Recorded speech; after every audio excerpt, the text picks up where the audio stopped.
بیٹیاں کتنی پیاری ہوتی ہیں. میں نے گھر میں بیٹھا تھا, فراغت تھی, تو مجھے اس کھیل کا نام نہیں یاد کہ بچے کیا کھیل رہے تھے.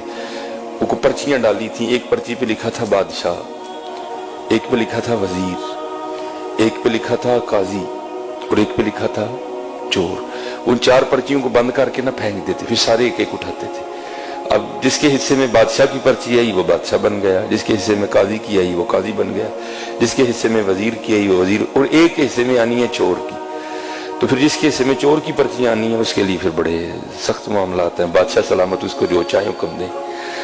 اب جو میرا بڑا بیٹا ہے اس نے کیا کیا ہوا ہے, اس نے پرچی کو نا تھوڑا سا پھاڑ دیا ہے بادشاہ والی کو. تو بیٹیوں کو نہیں پتا چل رہا کہ بڑا بھائی ہمارے ساتھ کیا کر رہا ہے, تو وہ بار بار بادشاہ بن رہا ہے. وہ بیچاری کبھی کوئی چور بن رہی ہے, کبھی وہ کسی کو کہہ رہا ہے میری جوتی پالش کرو, کسی کو کہہ رہا ہے. میں بیٹھا دیکھ رہا ہوں سارا. میں نے کہا یار ایک ہی کرنا ہے. میں نے کہا جی مجھے بھی کھلاؤ.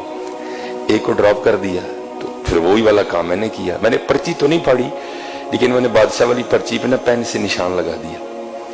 اب 2-4 بار بادشاہ بن کے میں نے اسے خوب کام کروایا. تو میں نے کہا چل یار ہوں بچیاں بھی بادشاہ بنائیے. تو میں نے اپنی بڑی بیٹی کو کہا کہ یہ جس پہ نشان لگا نا تو نے یہ پرچی اٹھانی ہے. اب بادشاہ والی اس نے اٹھا لی, تو میرے حصے میں آ گئی چور والی پرچی. اب سب نے بتانا تھا کہ کیا پرچی آئی ہے, تو سب نے بتایا. تو اینڈ پہ نا مجھے سارے کہتے ہیں جی بابا آپ کیا بنے ہیں. تو میں نے کہا جی میں چور بنا. میں حضور کے ممبر پہ بیٹھا ہوں, میں جھوٹ نہیں بولوں گا. میری چھوٹی بیٹی رو پڑی اور میرے گلے لگ کے کہتی میرے بابا چور نہیں ہے. میرے گلے لگ کے رو پڑی. خدا ممبر پہ بیٹھا ہوں حضور کے, میں جھوٹ نہیں بول رہا. حالانکہ میں ایسی باتیں نہیں سناتا, یہ آپ کی دلجوئی کے لیے سنا رہا ہوں کہ بیٹیوں کے لیے کبھی ایسا فکرہ نہیں بولنا. یہ رحمت ہوتی ہے. میں ممبر پہ بیٹھا کہہ رہا ہوں, میرا اللہ گواہ ہے اس بات کا. ہاں میں ایسی باتیں نہیں سناتا. وہ میرے ساتھ لگ کے نہ رو پڑی, حقیقتاً رو پڑی, اور کہتی میرے بابا چور نہیں.